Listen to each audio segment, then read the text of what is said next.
what are some ways that, the early patriarchal guys, not early, but like 80s, the 80s patriarchy, where were they different? Where would they have disagreed with our conversation that we've had today? Okay, I think a lot of them would not disagree with the broad outlines, and everything has to do with how you embrace this and how you put it into practice with wisdom or not. So I'm fond of saying that if you enroll in a math class, the first thing you're going to encounter is math problems. Okay. So, and not every student that goes into a math class gets all the answers right. If you enroll in the math class, some students get a 62, some get an 87, some score 100. So let's say a bunch of us enroll in the patriarchy class. The first thing you're going to encounter is patriarchy problems. And becoming a patriarch, becoming someone who joined the patriarchal world, does not remove your sin nature. It does not remove your temptations. It does not make it impossible for you to sin the way Paul addresses a peculiar masculine sin. In Colossians, he tells men not to be harsh with their wives. Right. Okay. So if you have a beta male type person who's doing his level best to be a girl, right, or his wife's best girlfriend, he might not have to obey what Paul says there about being harsh. He might be the most soft-spoken person in the world.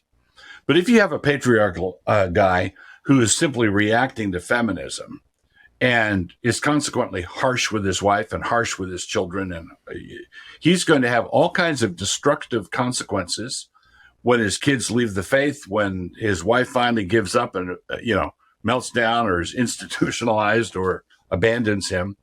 And it's going to be because he was harsh, not because he was patriarchal. But in the patriarchal world, if someone goes to him and says, "Brother, you're just being a cold, hard, harsh husband," that's not loving your wife as Christ loved the church. Oh, you're a feminist. Yeah. So in the patriarchal world, some of the hard-bitten guys who can point to chapter and verse, and I'm the head of my home, and what I say is law, and all that kind of posturing. That's not headship. That's machismo. Okay. And machismo doesn't get the same results that sacrificial headship does. And it's easy to represent sacrificial headship as some sort of compromise with what the ladies want. No, it's not what the ladies want at all. It should be, what does Christ want? What does Christ demand? And Christ requires that I love my wife as Christ loved the church and gave himself up for her. So I've seen a lot of posturing and brittleness and concern about reputation and machismo among people who would want to call themselves patriarchal. And they think that whatever they're doing is biblical because it makes the feminists mad. But that's too low a bar. Everything makes the feminists mad, and everything's not biblical. So again, going back to what I said earlier, we who want to be responsible advocates of the patriarchy have to police our own ranks. Now, that means that we're going to react differently to exposés that the world conducts, like this recent film on the Duggars. Okay. For us, we're going to react differently because we're going to say the Duggars and people like that they're being attacked with their sins, but they're not being attacked for their sins.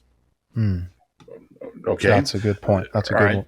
They're being, so when David sinned with Bathsheba and Uriah and became the laughing stock of the late night comedians, he was being attacked with his sin. But the reason he was being attacked at all was because he was a man after God's own heart, because he was of God's party. So he was aligned with God and with his law, and this radical inconsistency gave them ammo.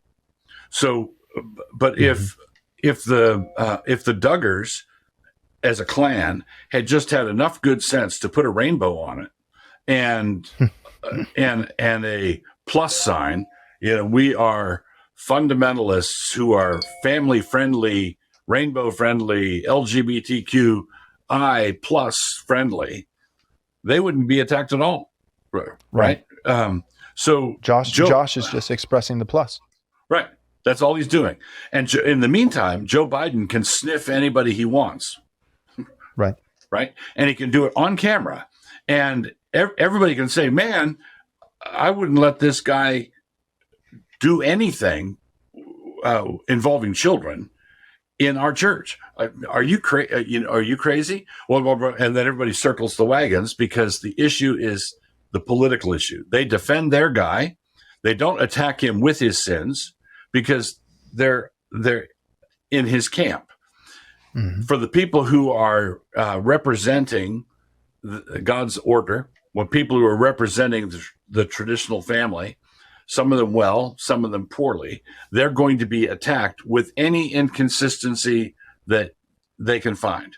But so as far as I'm concerned, pastorally in-house, if I'm dealing with people in our congregation who are really into a particular child rearing method, or I'm going to say, okay, that's fine. Take what good you can, take whatever good you find there, but we're going to be looking for biblical balance and grace and kindness. And, so if I see a husband who treats his wife like a queen and she is thriving and happy, obviously so, I don't care that he learned something from the Pearls or learned something from Bill Gothard. Mm-hmm. Okay, that's good, right? Because I can see that you've evaluated by the fruit. But if someone has gone whole hog into one child rearing method or one family method, and they're treating the whole thing as a plug and chug formula, I'm just going to paint by numbers. And it's showing in the kids look miserable. The wife looks miserable. Mm-hmm. You see him always grabbing for himself. You see all sorts of telltale signs that he's not loving his wife and family the way he ought. The problem is not what books he's reading. The essential problem for me as a pastor is what he's doing with what he's reading. Because, and I want to, I should hasten to, because lack of wisdom can show up anywhere. I know that there are people who out there who don't have wisdom, who read my books and who run the things I'm saying through their self-aggrandizing filter. And then they go and make their wife and kids hate the sound of hate the name Doug Wilson. Well, Doug Wilson says, wife, you should submit. Doug Wilson, here's the verse. What's your problem? That kind of heavy-handedness, I'm confident, has been done in my name. And even though I try in every third paragraph to guard against it, I know that there are people up to the challenge. So, and they behave that way. Yep. Yeah. People will misuse the pearls. They'll misuse you. They'll misuse 1 Peter and 1 Timothy. Yeah. I mean, just even reading the Bible, and applying it requires wisdom. And so, yeah, no, that's really helpful. I think it reminded me a little bit of the Rise and Fall of Mars Hill podcast. I don't know if you ever got a chance to listen to that, but at the end of the day, it's like, okay, yeah, there are maybe some things that I didn't particularly like about Driscoll.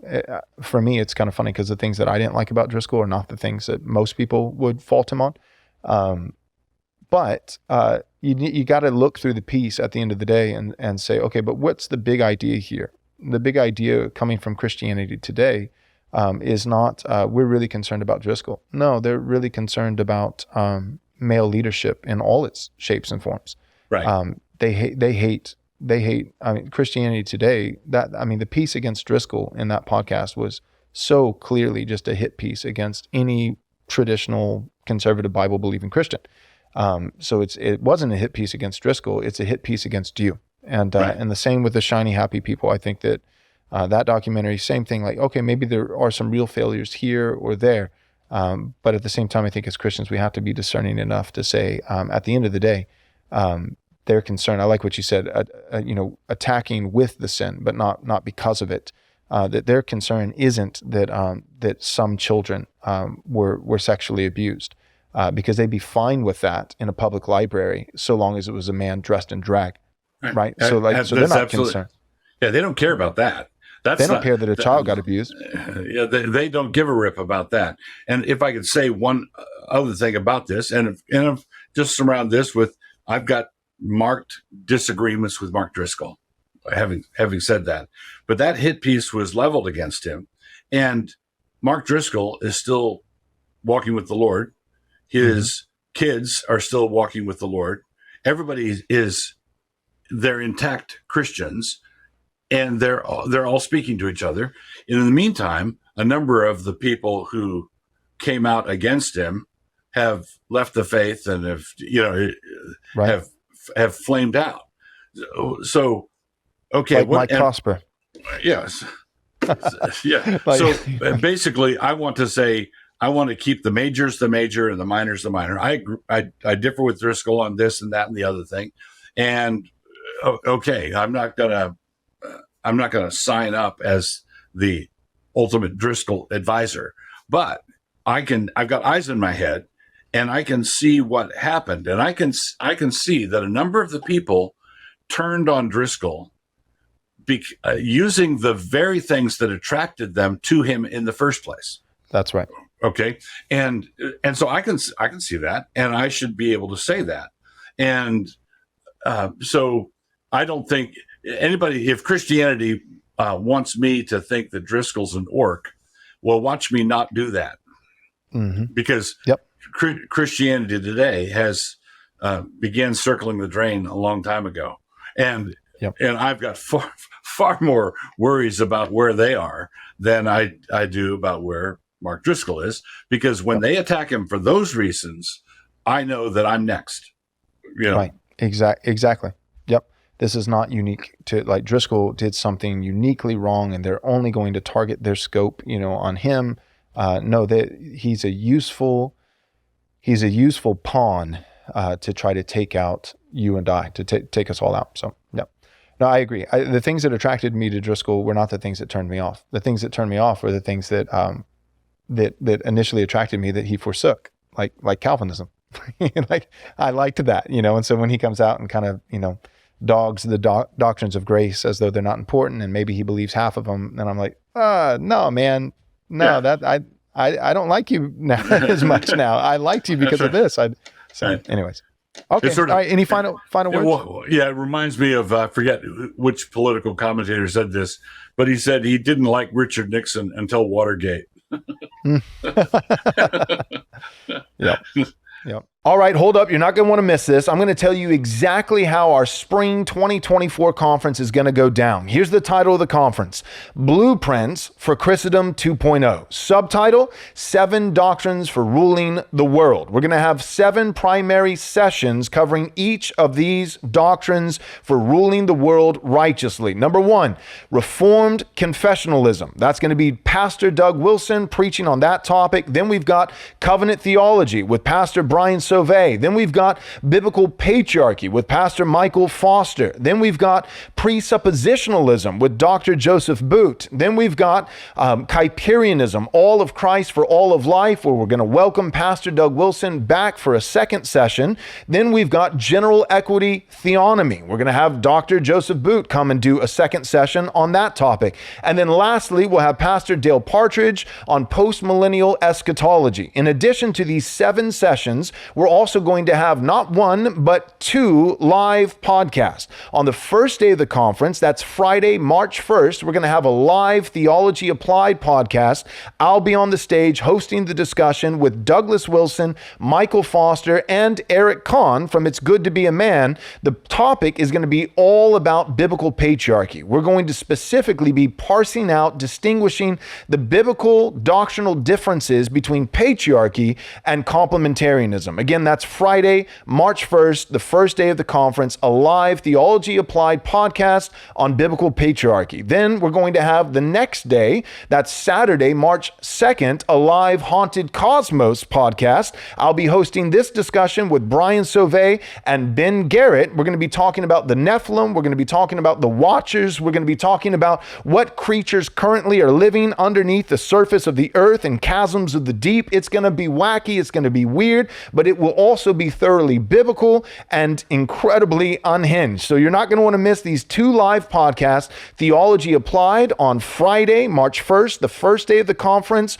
on biblical patriarchy with Doug Wilson, Michael Foster, Eric Kahn, and myself. And then the next day of the conference, Saturday, March 2nd, a live Haunted Cosmos podcast with Brian Sauvé and Ben Garrett and myself on the Nephilim, the Watchers, and what lies under the surface of the earth. And then the conference will hold over for one final, the third and final day. That's going to be the Lord's Day, Sunday, March 3rd, where one of our speakers will be holding over to preach the Lord's Day sermon, and I'll be leading us in worship through the liturgy. So we've got 3 days, a Friday, Saturday, Sunday, March 1st, 2nd, and 3rd of 2024, Blueprints for Christendom 2.0, 7 Doctrines for Ruling the World. You're not going to want to miss this conference. Our early bird rate is still available, but only for a very short period of time. We are ending the early bird rate on August 31st at 11:59 p.m. That will be the final chance to get into this conference at an affordable, cheap rate. All right, so go and take advantage of the early bird rate right now by going to rightresponseconference.com. Again, that's rightresponseconference.com to register for Blueprints for Christendom 2.0, March 1st, 2nd, and 3rd, 2024. Register today.